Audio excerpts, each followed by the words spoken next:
We have to open with some breaking news. It's about Hurricane Melissa, which has just exhibited explosive intensification overnight. It's really something to see. Yeah, this is not the storm we were tracking yesterday. It has surged to a powerful Category 4, and it's showing that really frightening rapid intensification cycle that, meteorologists are identifying far too frequently now. Especially in these increasingly warm waters in the Atlantic. Exactly. The latest trajectory update suggests potential devastating impacts up and down the coast, and the urgency of this rapidly worsening storm is really what frames our discussion today. Welcome to Meteorology Matters, the podcast that dives deep into the science, chaos, and stories behind the weather that shapes our world. This show is created by meteorologist Rob Jones, and we're doing something new this season, offering every episode in English and Spanish. Yeah, that's right. Same stories, two languages. Why? Because weather impacts everyone, and science should speak to all of us. But here's where you come in. We want to know what you think. Is this bilingual setup awesome, confusing, totally unnecessary? Tell us straight up on social media, comment, like, share, or DM us, and let it rip. Make sure to follow meteorologist Rob Jones on Instagram @meteorologist, on TikTok @tvmeteorologist, and on YouTube, follow Rob Jones Hurricane, where you can also find the Meteorology Matters podcast playlist. Be sure to like, follow, comment, and rate the podcast. Now let's get into today's episode of Meteorology Matters. We are calling this one the Invisible Storm. We're going to be examining the twin threats of climate change and chemical pollution. And the research we've been looking at really shows that these two massive crises are, they're fundamentally driven by our enduring dependence on fossil fuels. Right. We can't analyze the rapid intensification of a storm like Melissa without first understanding the decades of political history and, the subsequent inertia that allowed this crisis to accelerate in the first place. It's absolutely essential to begin there. It really is, because the meteorological crises we face now, the storms, the droughts, the record heat, it's all deeply intertwined with policy choices made almost 40 years ago. So to address the severity of what we're seeing today, you have to go back. You have to understand the history of the climate debate and how it became so fractured. Exactly. Okay, so let's unpack that political history. Let's focus on what a lot of people call the what-if moment of 1988. We've been immersed in some deep archival research for this, including analysis of footage from this really powerful documentary called The White House Effect. And that documentary, it uses primary source material to map out the evolution of the climate perspective in U.S. politics. And what that archival footage shows is, it's a political landscape that feels entirely alien to us today. It really does.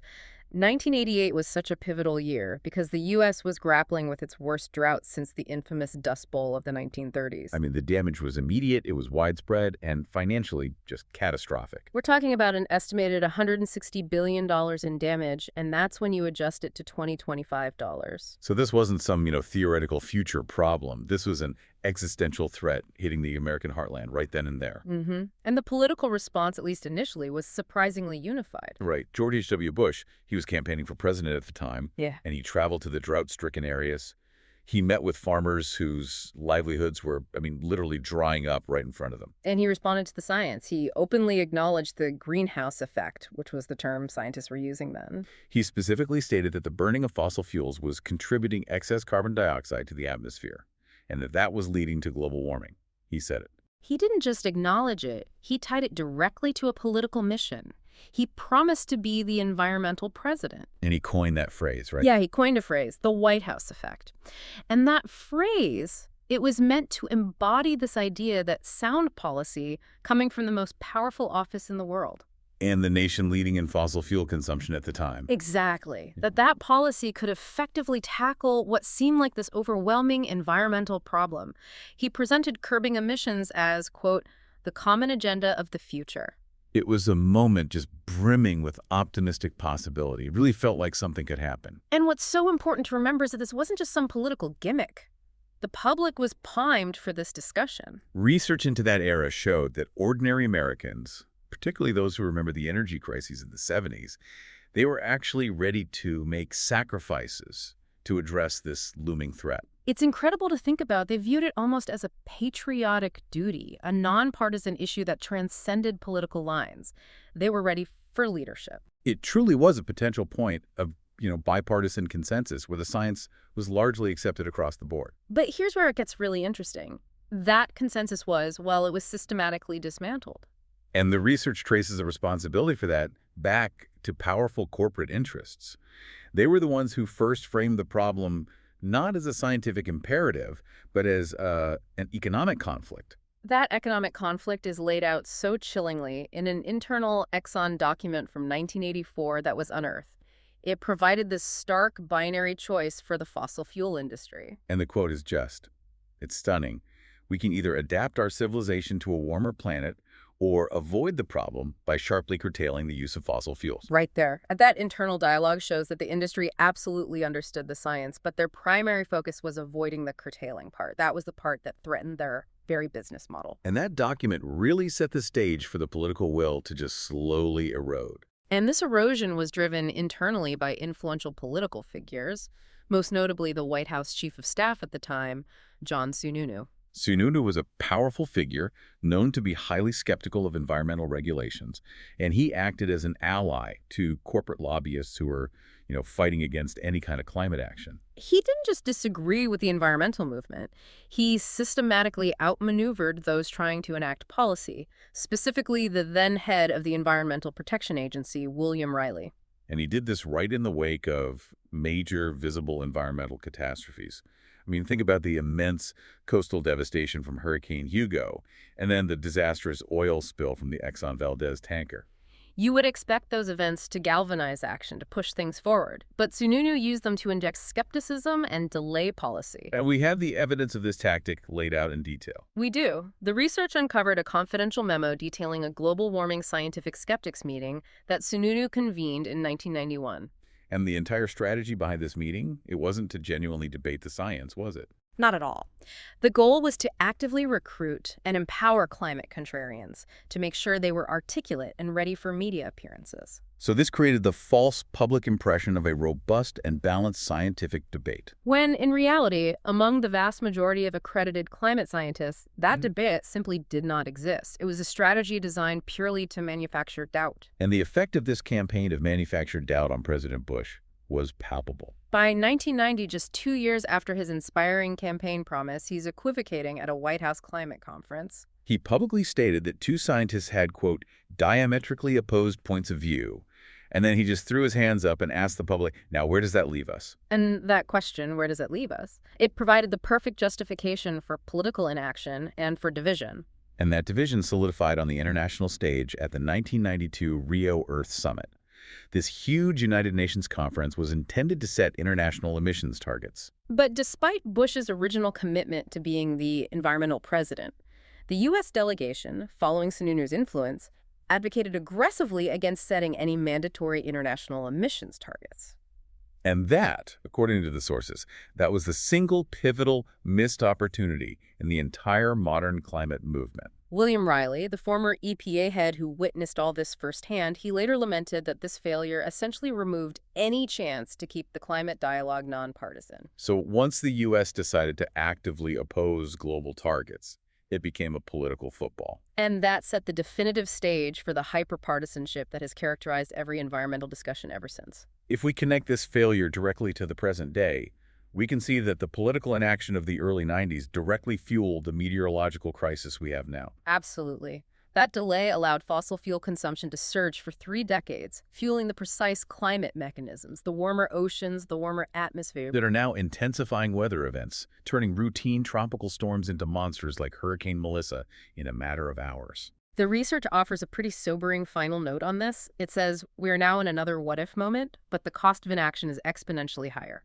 The choice of future action, it says, remains in our hands. It's a challenging and detailed look at how a visible atmospheric crisis transitioned into a political crisis, which then delayed any meaningful response for a generation.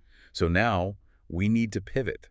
We need to move from that global atmospheric crisis, the excess carbon dioxide, to something microscopic, something that affects every single person listening on a deeply personal level. The invisible storm of chemical pollution. Right. And we have to emphasize that this microscopic threat is absolutely linked to the macroeconomic failure we just detailed.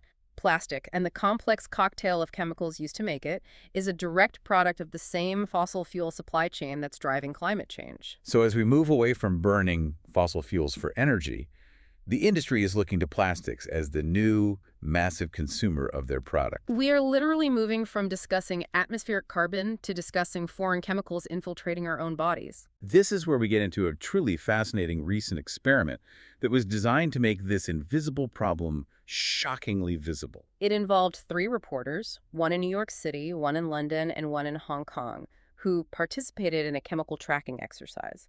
They wore these specialized wristbands for 5 days. And these aren't your typical fitness trackers. No, not at all. They are passive sampling devices. They're made of black silicone, and they were provided by a research organization called the International Pollutants Elimination Network, or IPN, strictly for scientific purposes. And the silicone is engineered to mimic human skin, right? Exactly, which means it effectively absorbs volatile organic compounds and other chemicals that we encounter in our daily lives. The genius of this approach is just its simplicity and its non-invasiveness. The bands were calibrated to detect 73 chemicals commonly associated with plastics, spanning 6 different groups. Though it's important to note, they do not detect the notorious PFAS, those forever chemicals we hear so much about. But the method is proven. Scientists have confirmed that the exposures detected by these wristbands correlate directly with the presence of the same chemicals found inside people's bodies through blood and urine tests. It's essentially a portable 5-day map of the toxic landscape we all inhabit. The air we breathe, the dust in our homes, the objects we touch. And the reporters, they wore these bands while living completely normal lives for 5 days. They commuted through their cities, they cooked, they cleaned their homes, they applied lotions and perfumes. They just lived, they interacted with their children and their environment. It sounds like a completely unremarkable week. But the results, when they were analyzed, they detailed a systemic, global infiltration of these chemicals. The sheer scale of the challenge becomes so apparent when you just look at the numbers. According to the extensive chemical research that's been cited, there are more than 16,000 plastic chemicals in existence globally. And even though one industry body, the International Council of Chemical Associations, verifies a smaller number in its public databases, the complexity is just astronomical. And what's really alarming is the hazard profile of this huge inventory. The research indicates that at least 4,200 of these identified plastic chemicals pose known hazards to human health and the environment. That's a massive percentage of the known total, but maybe even more concerning is the knowledge gap. There are roughly 10,000 other chemicals that have not yet undergone sufficient testing to determine their potential hazardous impacts. We just don't know what the consequences of using them are. We don't, and why are these chemicals added in the first place? They're additives. They're used to improve the material. So to make plastics stronger or more flexible or make them last longer, give them color, fire resistance. Right. The industry argues these additives help optimize materials for specific uses and reduce waste by extending product life. They're seen as necessary components for modern efficiency. But the reality, as the research clearly shows, is that these chemical additives do not stay bound inside the plastic. And this is the cradle-to-grave impact, or as one physician termed it, the womb-to-tomb infiltration. The chemicals leach out at every single stage of the plastic life cycle.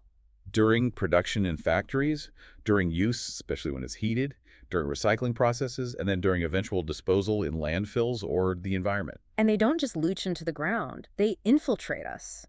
We inhale them from the dust in our homes, we absorb them from personal care products, and we ingest them from food and drink packaged in plastic. A professor of pediatrics and population health emphasized that the chemicals are, quote, extremely well known to contribute to disease and disability that cuts across the lifespan. And they often do this by acting as powerful endocrine disruptors, which means they alter the way our hormones and our regulatory systems function, even at very, very low levels. So let's look specifically at the cocktail that was detected by these wristbands. What were the reporters in New York, London, and Hong Kong actually breathing in and touching?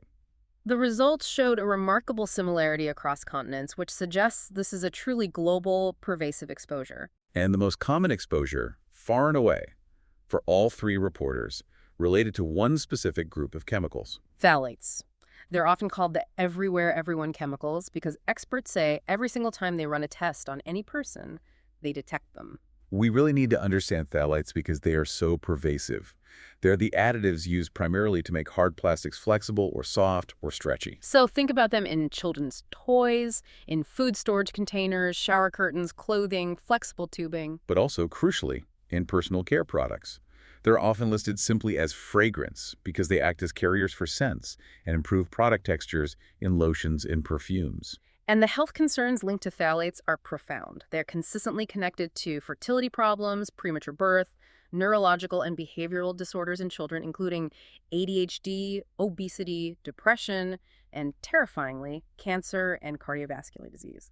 The chemical that was detected at the highest levels across all three reporters was DEHP, a particularly common phthalate. And I found a statistic related to DEHP in the research that should really stop every listener in their tracks. Go on. A recent scientific paper estimated that this single common phthalate was responsible for approximately 13% of all cardiovascular deaths among people aged 55 to 64 globally in 2018. 14%. 13% of heart disease deaths in that age group tied back to a single chemical additive in our everyday products. That is not just alarming. That suggests a fundamental systemic failure of public health protection. And that's just one chemical group. All three reporters were also consistently exposed to bisphenols. The most famous one is BPA, but it includes many related replacement chemicals. Right. Bisphenols are used to make plastics hard and resilient, so you'll find them in electronics, casings, car parts, the protective lining inside metal food and drink cans. Water pipes, and even the thermal paper receipts that we handle every single day. And like phthalates, bisphenols are powerful endocrine disruptors. They mimic our hormones and are linked to a whole host of developmental issues. Things like fetal abnormalities, low birth weight, neurodevelopmental disorders, and disruptions to puberty timing. Often resulting in earlier puberty in girls and delayed puberty in boys. And they are also tied to an increased risk of developing diabetes and heart disease. So if we look at the collective impact, a separate study that spanned 38 countries linked over 160,000 deaths and more than 5 million cases of heart disease, specifically to exposure to just three substances. BPA, DEHP, and one type of common flame retardant. The real danger isn't one chemical, it is the synergistic effect, the cumulative impact of being exposed to this complex cocktail of substances. This is that idea that's often expressed as 1 + 1 = 3. Exactly. The collective biological impact of these various chemical groups interacting inside the human body is greater and often far more unpredictable than the sum of their individual parts. And who is the most vulnerable to this cumulative effect? Children. They're exposed not only post-birth, but often in the womb. Children take up many more chemicals, have fewer defenses, because their systems are so rapidly developing. Which means the health effects can play out over decades, resulting in chronic disease later in life. When you grasp the sheer, unavoidable pervasiveness of this exposure, the chilling metaphor offered by one scientist is hard to shake. He said, "We are the canary. Everyone's a canary." That really reframes the whole crisis. So we've established that the climate crisis was delayed by political failure stemming from the fossil fuel industry. And now we see that the chemical crisis is driven by that same industry's focus on plastic expansion. Which brings us squarely to the question of regulatory failure. Why have our governments not protected the common canary? We run directly into what is often called the chemical whack-a-mole problem. Explain that. So scientists successfully identify a specific chemical as hazardous, let's say BPA, and they push for a ban. The industry removes that chemical, but they replace it with a structurally similar compound like BPS or BPF. Which then turns out to be just as harmful, if not worse, at disrupting the endocrine system. And this substitution cycle forces scientists to just start all over again. They have to spend years gathering evidence and building a case against the replacement chemical. While the industry continues to innovate, creating yet another chemically similar substitute, it's a perpetual, expensive chase that severely lags behind the pace of production. We do have some safeguards, but they're incredibly patchy. For example, the use of several phthalates is banned in children's toys in the US, the UK, and Hong Kong. The U.S. Food and Drug Administration, the FDA, they stopped authorizing BPA in baby bottles and infant formula packaging more than a decade ago. And Europe has had similar bans since 2011. But the regulation is incomplete. It's inconsistent. So while the FDA banned BPA in infant packaging, they still consider current approved levels of BPA safe in other food contact products. Right, so it's regulated when a baby drinks formula, but it may still be lining the metal can that contains the adult soup or beans. The chemical exposure just shifts, it doesn't disappear. And this is why experts are calling for a fundamental shift in regulatory policy. They're demanding that companies invest heavily in designing and manufacturing demonstrably safer chemicals, what's known as green chemistry. They also demand producers provide total radical transparency on all product ingredients, so consumers and public health officials can actually make informed choices. Yet the research indicates that this push for transparency and substitution is actively hampered by powerful lobby groups. Scientists accuse the industry of having, quote, refused to make any kind of progress towards safer alternatives, instead using their lobbying power to slow down and complicate the regulatory process at every turn. And what's fascinating here is the industry's structured counter-narrative to this. The American Chemistry Council asserts that robust toxicological data already exists and is sufficient to guide policy. And similarly, the International Council of Chemical Associations claims its database provides easily accessible toxicological data for 90% of the chemicals it lists. So they challenge the whole idea of unknown hazards, asserting the issue isn't a lack of data, but how that data is interpreted and applied. So the divide is stark. You have scientists demanding safer substitutions and transparency, while the industry argues the necessary safety data is already available and challenges the narrative that these compounds are largely unregulated or unknown. It's a regulatory impasse, and it's tragic. But you can't fully understand it without connecting it back to the macroeconomics of the climate crisis. That is the key intersection. When we discussed the political maneuvering of the late 80s, we saw the fossil fuel industry defending its core business of fuel production. Now, as the global energy market rapidly shifts toward renewables, the industry has to find a new, massive consumer for its product. And that consumer is plastic. The economic incentive driving this pollution is just immense. If current policies remain unchanged, plastic production is predicted to soar by 70% by the year 2040. Which means a guaranteed massive increase in demand for petrochemicals, and consequently a massive increase in the very chemical exposure we just detailed, the phthalates, the bisphenols, and all those untested replacement compounds. And this prioritization of fossil fuel expansion over environmental concerns is playing out on the international trade stage right now. We've seen significant pushback from major exporters of liquefied natural gas, or LNG, specifically the U.S. and Qatar, who are actively demanding that the European Union roll back its new climate and human rights rules. They're essentially warning the EU that these new environmental rules pose an, quote, existential threat to the European economy because they would complicate and hinder greater imports of LNG. It's a clear demand to prioritize trade and export expansion over new, stricter climate and human rights standards that would regulate the source and production of the fuel. This raises a really important question. What happens when profit and expansion strategy clash with stated climate goals? Even domestically, the commitment to expanding fossil fuel exports is undeniable. We saw the approval of a controversial gas export hub along the coast of the Gulf of Mexico. A decision made despite clear warnings from the scientific community regarding climate impacts. It illustrates a continued powerful administrative push for expanded fossil fuel infrastructure. So let's tie this all together. The same supply chain, the same petrochemical dependence that caused the political inertia of the 1990s and is now driving climate crisis acceleration, intensifying storms like Melissa, is simultaneously guaranteeing widespread microscopic chemical exposure within every single one of us. The climate crisis and the chemical pollution crisis are not separate issues. They are two interconnected sides of the petrochemical coin. It's a comprehensive systems failure. The system that creates massive visible weather volatility is simultaneously flooding our environment and our bodies with thousands of often hazardous, largely unregulated, and poorly tested substances. So the urgency we face is twofold. We have to address the atmosphere, and we have to drastically overhaul the chemistry of our daily lives. Given that immense, daunting landscape, let's pivot now to our final section, navigating the landscape. Since the scale of this systemic failure is so vast, what meaningful steps can we as individuals take to reduce our personal exposure? And how can communities begin building the structural resilience necessary to weather these increasingly intense climate-driven disasters? Let's start with the good news regarding chemical exposure. Right. Phthalates and bisphenols are not like PFAS. They have relatively short lives in the body. We're talking about days. So that means if you implement lifestyle changes, you can have a measurable, speedy effect on reducing the concentration of these endocrine disruptors in your system. And thus reduce your chronic disease risk. Okay, so let's get into the specifics.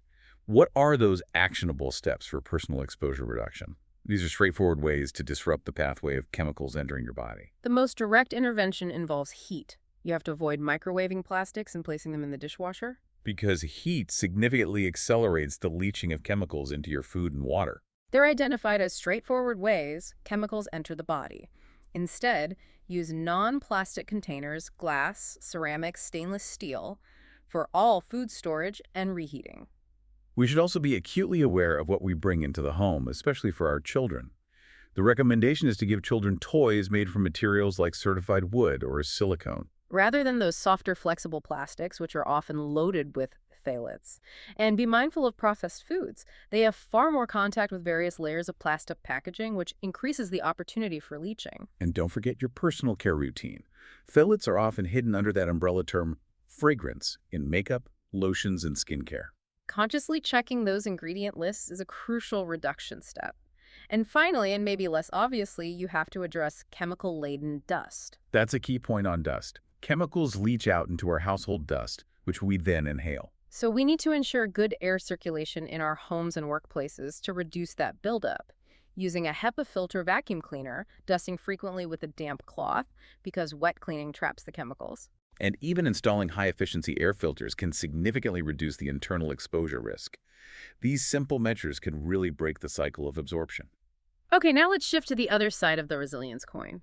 Structural adaptation against the very visible climate-driven disasters. The floods, the heat waves, the forest fires.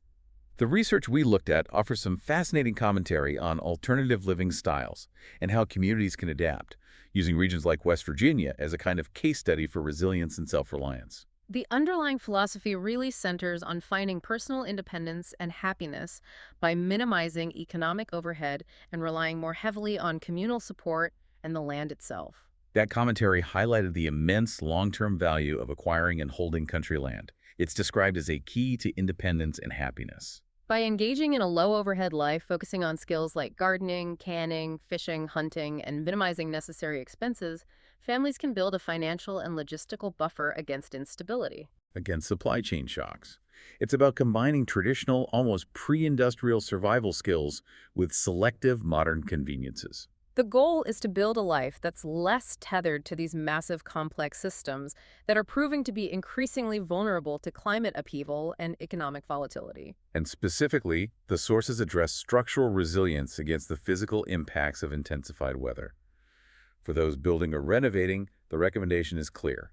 Future-proof your home. Which means building structures that are specifically fire-resistant and flood-resistant. So using fire-resistant materials like cement or masonry for the exterior, and strategically using steel girders or reinforced concrete to attach houses firmly to hillsides or perch them on high ridges. To get them safely above known or predicted flood zones, simple structures built to withstand extreme wind and water are now seen not as an expense, but as a necessary investment in long-term survival. And this concept of resilient lower-cost living also creates an economic draw.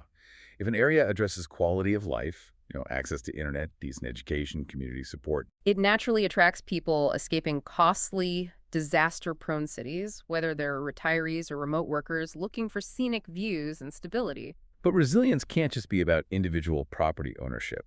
The research really underscores the immense need for communal solutions. Especially for those struggling economically or dealing with addiction or needing specialized care. These arrangements often echo the historical traditions of sharing and mutual moral support you see in many rural communities. And we can see models of this success already thriving. The research highlighted the impressive network of well-run drug and alcohol rehab centers that had developed in West Virginia. And they're often uniquely staffed by people actively in recovery themselves. This shows the success of communal efforts where shared, lived experience drives healing and support. It proves that community structure works when it's built around mutual aid. And the research advocates for expanding this model into more permanent, diversified communal arrangements. Things like long-term homes for autistic adults, community farms, or co-ops that allow residents to share resources and labor. Employee-owned businesses that keep capital local, or retirement centers that are owned and run by the seniors who live there. The overarching goal is to create structures where people share equally, socialize, and support one another in the face of both economic uncertainty and environmental change. And if the political system remains incapable of providing a nonpartisan, proactive response to climate and pollution, then robust, adaptable, and self-reliant community structures become the essential survival mechanism for the common person. That brings us to the end of this deep dive into the invisible storm. We began with the shocking reality of a rapidly intensifying hurricane, tracing that immediate threat back through decades of political history. Where a critical bipartisan opportunity to address the greenhouse effect was systematically dismantled by political maneuvering influenced by corporate interests. We connected that historical failure of fossil fuel regulation directly to the pervasive and invisible threat of chemical pollution. Revealing how a simple experiment showed that everyone is exposed to a pervasive cocktail of chemicals, specifically phthalates and bisphenols, linked to widespread cardiovascular deaths and neurodevelopmental issues. And the common thread, from the $160 billion drought of 1988 to the ongoing political fight over global LNG exports, is the enduring pressure placed upon us by systems built around continued fossil fuel expansion. Driving both atmospheric crisis acceleration and microscopic health risks inside our bodies. So we want to leave you with one final thought. Given the extensive, long-standing research that has been done regarding both chemical hazards and climate impacts, and the fact that experts have repeatedly identified simple substitutions for harmful chemicals, what is the moral imperative for governments and corporations to prioritize public health and environmental integrity over continued exponential production expansion, especially when the costs are borne by the most vulnerable? That is the question we leave you with to consider this week. That is certainly a thought worth mulling over. Thank you for joining us for this intense exploration of the hidden costs of our dependence on fossil fuels. Remember to follow meteorologist Rob Jones on Instagram @meteorologist, on TikTok @tvmeteorologist, and on YouTube follow Rob Jones Hurricane, where you can also find the Meteorology Matters podcast playlist. We'd also love to hear your thoughts on our new English and Spanish bilingual episodes. Let us know on social media. You've been listening to Meteorology Matters, created by meteorologist Rob Jones.